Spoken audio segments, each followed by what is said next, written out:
Hello, sixth graders. Today we get to learn a little bit about line plots. This is probably going to be a review for many of you because you learned this last year, but how about a little refresher on what a line plot is? You're working with some data here, or some data, however you would like to say it, but let's take a look at this line plot right here. We have the numbers 20 to 27. 20 is my smallest number on the line plot, 27 is my largest.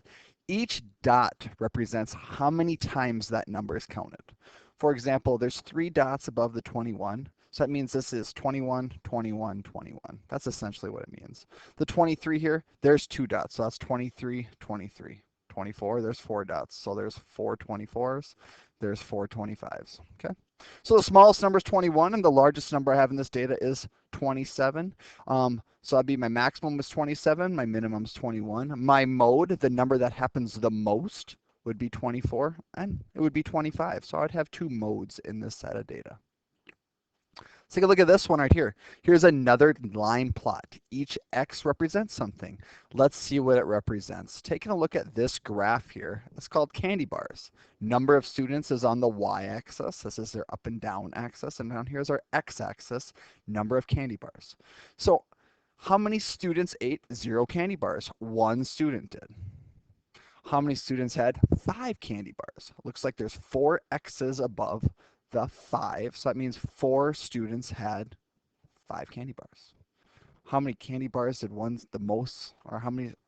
8 candy bars is the most number consumed, and 2 kids did that. That is a lot of candy bars. Ugh. I love candy, but 8 candy bars, I'd be sick. Numbers of exercise. This one's interesting. So each X represents, taking a look at this key here, and X equals 1 person. So you have 0 hours of exercise. That's probably where I'm at right now. I got to start exercising a little more here. 1/4 of an hour would be 15 minutes. Half an hour would be 30. 3/4 would be 45 minutes. And then 1 hour would be 1 hour, essentially. So each X is 1 person. So 2 kids or 2 people exercise for 1 hour. 3 people didn't exercise at all. The most exercise happened at 15 minutes. And 1, 2, 3, 4, 5, 6 kids exercise for 15 minutes. That's how that data is read. So we're going to draw a line plot for the following spelling test scores. So what you need to do is you need to draw a line as neatly as you possibly can. And when you're doing this, you want to see what is the minimum number. What is the smallest number out of all this data up there? So I'm taking a look. It looks like 90 is my smallest number. And it looks like 100 is my largest. So I'm going to count 90, 91, 92, 93, 94, 95, 96, 97, 98, 99, and we have 100. So I'm going to put an X for every score. And as I'm doing that, I'm going to cross them off that list. So how many 90s do I have? I have 1, 2, 3 90s. So I'm going to put an X, 3 X's above the 90. Do I have any 91s? I don't. Do I have any 92s? I have 1 92. So I'm going to put 1 X over the 92. Do I have any 93s? I have 1 93. Put 1 X over the 93. 94s? I have 1 94.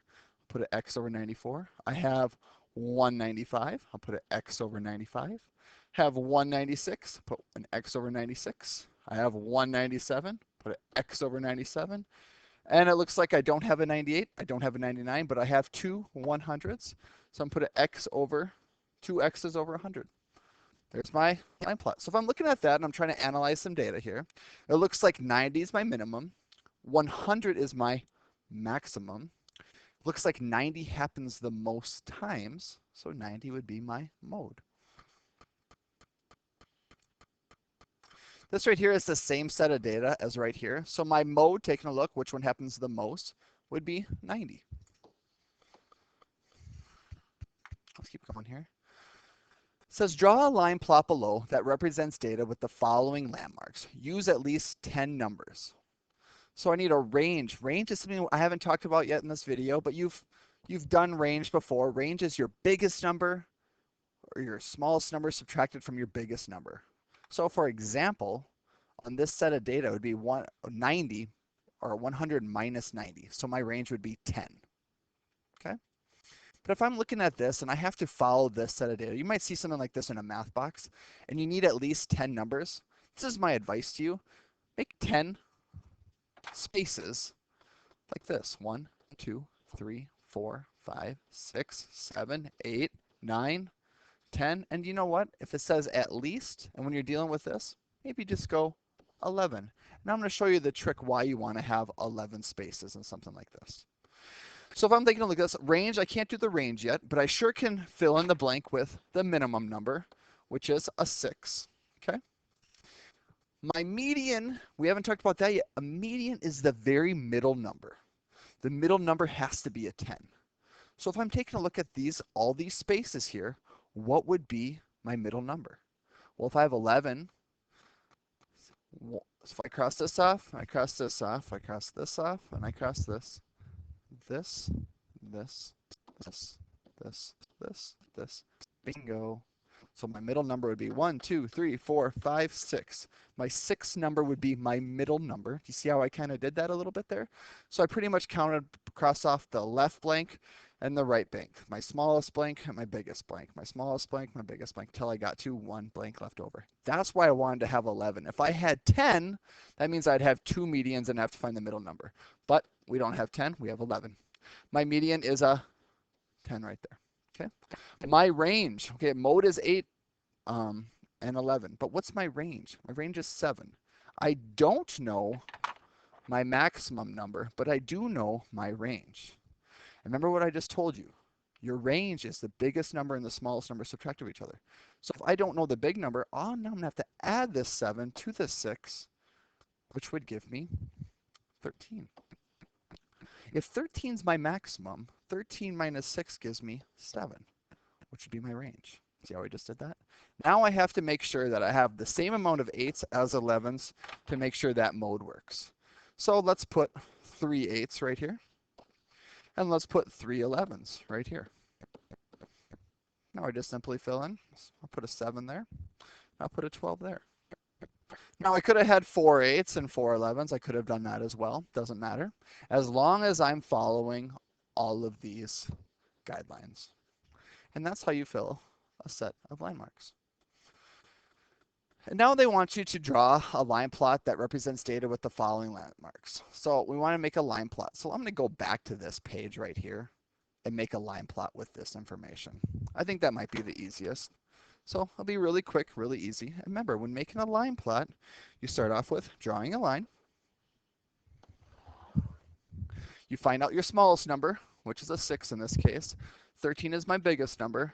And then you fill in 6, 7, 8, 9, 10, 11, 12.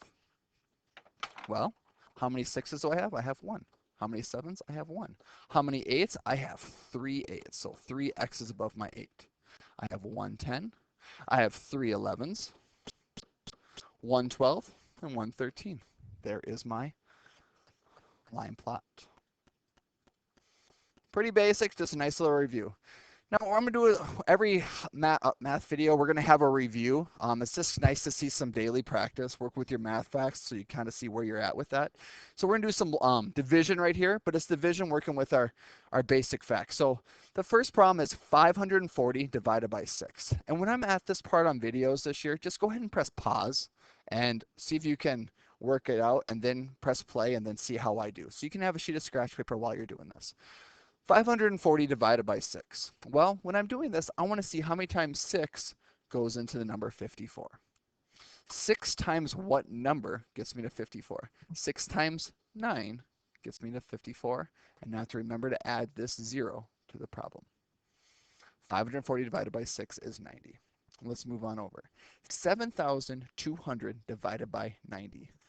Well, when you're doing division and you have zeros in each number, you can cross off the zeros.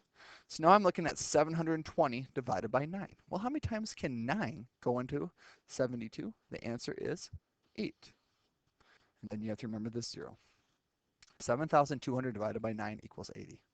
Take a look at this one. 84,000 divided by 700. Well, I have 2 zeros in 700. I have 3 zeros in 84,000, so I can cross off 2 of those zeros. Now I'm dealing with 840 divided by 7. Well, 7 times what number equals 84? 7 times 10 is 70, but I'm still not at 84. 84 minus 70 is 14. So how do I get to 14? Well, that's pretty easy. 7 times 2. So that means 10 plus 2 is 12. So 7 times 12 gets me to 84. Remember this little 0? 120. Do you see how I work that out? I'm showing my work here just to kind of get those summer cobwebs out of your brain, but that's going to help you a little bit to just kind of understand these things. Last one is 400,000 divided by 5,000. I'm crossing off 3 zeros, crossing off 3 zeros. Now I'm with 400 divided by 5. 5 goes into 40 8 times. I have 1 0 left over equals 80. Now I may have made a mistake or two while making this video, and if you come to class or if you tell me right after you watch this video in class, hey, Mr. Green, you made a mistake here, I won't be offended. I will not be offended. I actually kind of appreciate that sometimes. I don't make mistakes on purpose, but you know what, if you see an error and you tell me, I'm excited because that shows me that you're watching the video closely. Thank you, and hopefully this helps you with your lesson on line plots.